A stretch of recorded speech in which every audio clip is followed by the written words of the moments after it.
নজর রাখবো পরবর্তী সংবাদে। এবার একটু খেলার দিকে নজর রাখবো। জাতীয় দল থেকে অবসর নিলেও লিগ খেলবেন সুনীল ছেত্রী।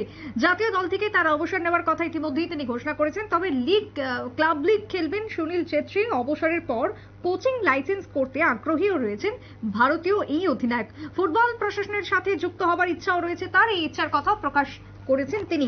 কথা বলবো ক্রীড়া সাংবাদিক বিপ্লব চন্দ্র রয়েছে টেলিফোন লাইনে। বিপ্লব দা, সুনীল ছেত্রী ইতিমধ্যেই অবসর নিতে চলেছেন জাতীয় দল থেকে, যে খবর আমরা ইতিমধ্যেই জানি সকলেই। তবে ক্লাব লিগ খেলবেন তিনি। তার কি কি ইচ্ছে এই মুহূর্তে প্রকাশিত হয়েছে, বা তিনি কোন ফরম্যাটে এবার অবসরকালীন সময় থাকতে চান, বা কোন ভূমিকায় তাকে আমরা দেখতে পাবো, কি মনে করছো?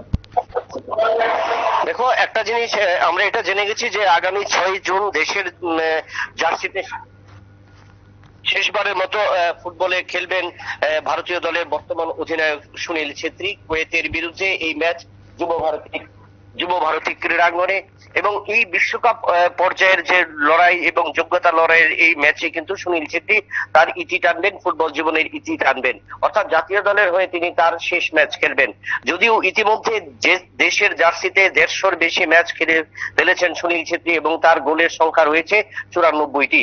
অর্থাৎ 6টি গোল থেকে পিছিয়ে রয়েছেন। অর্থাৎ আর 6টি গোল করতে পারলে কিন্তু তিনি 100তম গোল করবেন। তবে সেই জায়গায় কিন্তু তিনি তার থেমে থাকেননি, এবং তিনি তার অবসর নেবার কথা কিন্তু ঘোষণা করে দিয়েছেন। এবং তারপর সেই ক্ষেত্রে নিজে টুইট করে উনি যে জানিয়েছেন যে এরপর সুনীল ছেত্রী কি করবেন বা কি করতে আগ্রহী। তো সেই ক্ষেত্রে সুনীল ছেত্রীর স্পষ্ট বক্তব্য যে সুনীল ছেত্রী আগামী দিনে অবশ্যই কোচিং লাইসেন্স করতে চান, এবং কোচিং লাইসেন্সের পাশাপাশি তিনি ম্যানেজমেন্ট নিয়ে পড়ার ইচ্ছে রয়েছে তার। কারণ ম্যানেজমেন্ট করার হলো কি, সেই ক্ষেত্রে সুনীল ছেত্রীর যেটা আপাতত বক্তব্য, অর্থাৎ যদি কোচিং লাইসেন্স করতে হয় বা সেই ক্ষেত্রে ভবিষ্যতে ফুটবলের প্রশাসনে থাকতে হয়, সেই ক্ষেত্রে কিন্তু তিনি ম্যানেজমেন্টের ডিগ্রি অবশ্যই, কারণ সেক্ষেত্রে ম্যানেজমেন্টের ডিগ্রি না থাকলে কিন্তু তার যে ফুটবল প্রশাসন চালানোর যে দক্ষতা বা সেই ক্ষেত্রে একটা ত্রুটি থাকে। তো সেই ক্ষেত্রে সুনীল ছেত্রী কিন্তু ফুটবলের প্রশাসনের ক্ষেত্রে, নিয়মের ক্ষেত্রে তিনি ম্যানেজমেন্টের ডিগ্রি নিতে চান।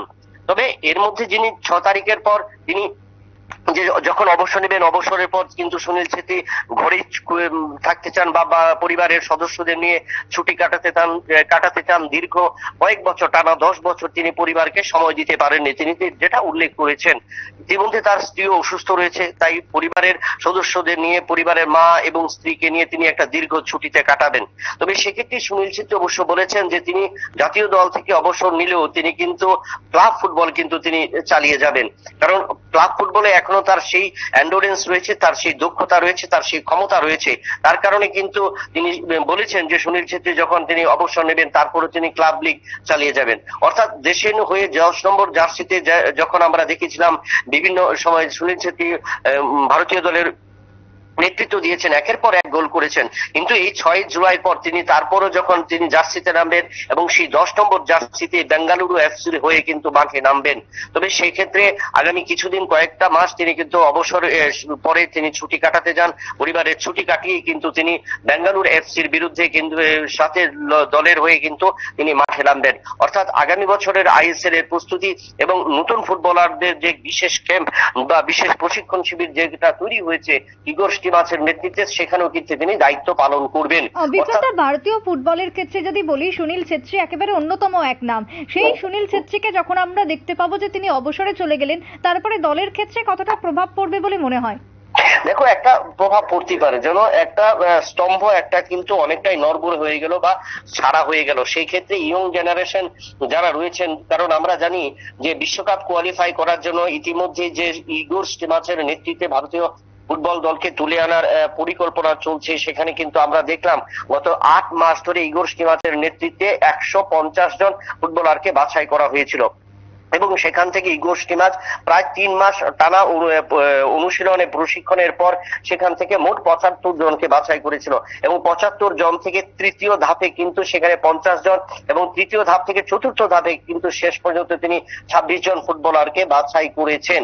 এবং সেই ক্ষেত্রে যারা এই যে শিবিরে অনুষ্ঠিত হয়েছিল, গোটা দেশ থেকে 150 শতাধিক ফুটবলার এসেছিল, এই তাদেরকে নিয়ে যখন ফুটবল দল গঠন করা হবে, তো ইগোর স্টিমাচের নেতৃত্বে এখন বর্তমানে 15 সদস্যের দল কুয়েতের বিরুদ্ধে লড়াই করবে, সেই জায়গায় সুনীল ছেত্রীর মতো অধিনায়ক বা একটা স্তম্ভ বা একজন নির্ভরযোগ্য স্ট্রাইকার যখন দল থেকে বেরিয়ে যাবে, সেটা কিন্তু একটা বড় প্রেসার। কারণ বিপরীত বা প্রতিপক্ষের কাছে কিন্তু প্রত্যেক সময়ই একটা নামি দামি খেলোয়াড় কিন্তু একটা সবসময় কিন্তু আতঙ্ক থাকে বা চাপ তৈরি হয়। সেই জায়গায় দাঁড়িয়ে অনেকটাই চাপ কমে যাবে, কারণ 6 তারিখের পর আরো দুটো ম্যাচ খেলবে ভারতীয় দল এই বিশ্বকাপ ফুটবলের কোয়ালিফাই করার জন্য।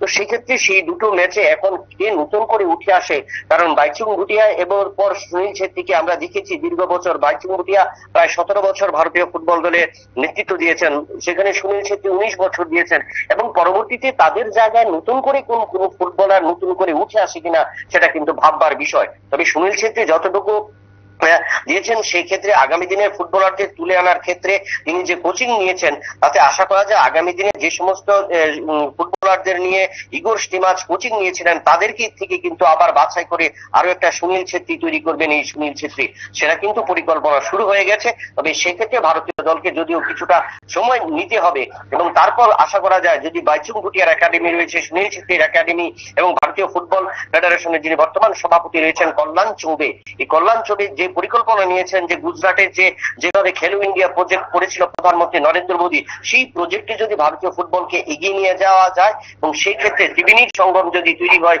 বাইচুং, কল্যাণ চৌবে এবং সুনীল ছেত্রী, তাহলে আগামী দিনে বলা যায় যে 2036 সালে ভারতীয় যে ফুটবল খেলার স্বপ্ন দেখছে, বিশ্বকাপ ফুটবল খেলার স্বপ্ন দেখছে, সেই স্বপ্ন কিন্তু পূরণ হবে, সেটা কিন্তু নির্দ্বিধায় বলা যায়।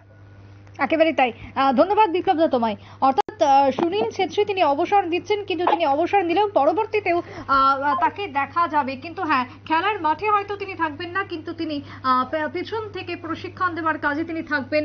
অবসর নিলেও ক্লাব লিগ তিনি খেলবেন, এমনটাই ইচ্ছে প্রকাশ করেছেন সুনীল ছেত্রী। ছোট্ট বিরতির পর ফিরে আসবো, সঙ্গে থাকুন।